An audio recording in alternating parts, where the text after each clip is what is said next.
ஆற்றலும் அன்புமிக்க இயேசுவை கையிலேந்தி காலமெல்லாம் கடலோரம் காத்திருக்கும் புனித ஆரோக்கிய மாதாவே, இப்பேராலயத்தில் கூடியிருக்கும் பக்தர்கள் மற்றும் இணையதளம் சமூக ஊடகங்கள் வழியாக பங்கேற்கும் அனைவரையும் ஆசீர்வதியும்.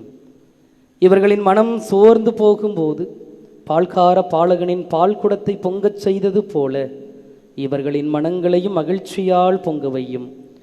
இவர்கள் தோல்வியால் துவண்டு போகும்போது நடக்க இயலாத சிறுவனை நடக்க வைத்தது போல இவர்களையும் எழுந்து நடக்க வையும். இவர்கள் துன்பக்கடலில் தத்தளித்து தடுமாறும் போது போர்ச்சுகீசிய மாலுமிகளை கரை சேர்த்தது போல இவர்களையும் கரை சேர்த்தரலும். வரம் பெற்றுத்தரும் புனித ஆரோக்கிய மாதாவின் ஆசீர் உங்களோடு என்றும் தங்குவதாக. May Jesus touch you and heal you through the loving hands of his dear mother, Our Lady of Velankanni. எல்லாம் வல்ல இரக்கமே உருவான அன்பு இறைவன் தந்தை மகன் தூய ஆவியார் உங்களையும் உங்கள் குடும்பங்களையும் உங்கள் பணிகளையும் உங்கள் பயணங்களை எல்லாம் ஆசீர்வதித்து வழிநடத்துவாராக.